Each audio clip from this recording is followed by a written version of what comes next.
ছিল সানডে, তো সানডে বিকালবেলা একটু বেরিয়েছিলাম, গেছিলাম উত্তরপাড়াতে, একটা কাজ ছিল। তারপর চলে এসেছি 8/11 লজ বলে একটা নতুন রেস্টুরেন্ট ওপেন হয়েছে, তো সেখানে অ্যাম্বিয়েন্সটা ভীষণই সুন্দর ছিল। আর সেদিন যেহেতু সানডে ছিল তো লাইভ মিউজিকেরও ব্যবস্থা ছিল, বাট যেহেতু ওটা একটু দেরিতে শুরু হবে, তো আমরা যেহেতু একটু আর্লি গেছিলাম, মানে 6টার দিকে, তো ওই জন্য সেটা আমরা মিস আউট করে গেছি। তো চলো তোমাদের সাথে মেনুটা শেয়ার করে দিচ্ছি আর এখানকার অ্যাম্বিয়েন্সটাও দেখে নাও।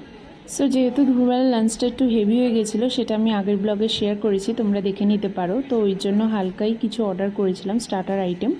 তো এখানে স্টাফদের বিহেভিয়ারও খুব ভালো ছিল আর ওরাই এটা সাজেস্ট করেছিল। তো আমাদের ফুড অর্ডার করা হয়ে গেছে আর অ্যাম্বিয়েন্সটা এত সুন্দর ছিল যে আমরা খুব সুন্দর একটা কোয়ালিটি টাইম স্পেন্ড করলাম এখানে। তো আমি আমার জন্য অর্ডার করেছিলাম হেজেলনাট ফ্লেভারের একটা ক্যাপুচিনো। ওকেও বলেছিলাম, বাট ও বললো কফি বা মকটেল কিছুই ট্রাই করবে না। সো এনিওয়েজ আমি আমার জন্যই অর্ডার করলাম।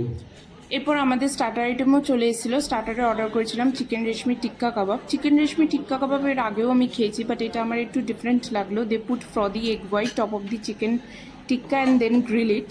সো এটা একটা বেশ ডিফারেন্ট টেস্ট দিচ্ছিলো। আর staff behaviour was so good, যেটা আমি আগের ভিডিওতেও তোমাদের বলেছিল। কনস্ট্যান্টলি আসছিলো আর জিজ্ঞেস করছিলো ফুড কোয়ালিটি কীরকম, টেস্ট কীরকম, যেটা আমার বেশ ভালো লেগেছে। যেহেতু আমাদের লাঞ্চটা হেভি হয়ে গেছিলো, তাই অন্য কিছু আর অর্ডার করতে পারিনি। তো নেক্সট টাইম অবশ্যই যাব আর অন্য কিছু ট্রাই করব আর তোমাদের সাথে অবশ্যই শেয়ার করব। কেমন লাগলো জানিও ভিডিওটা।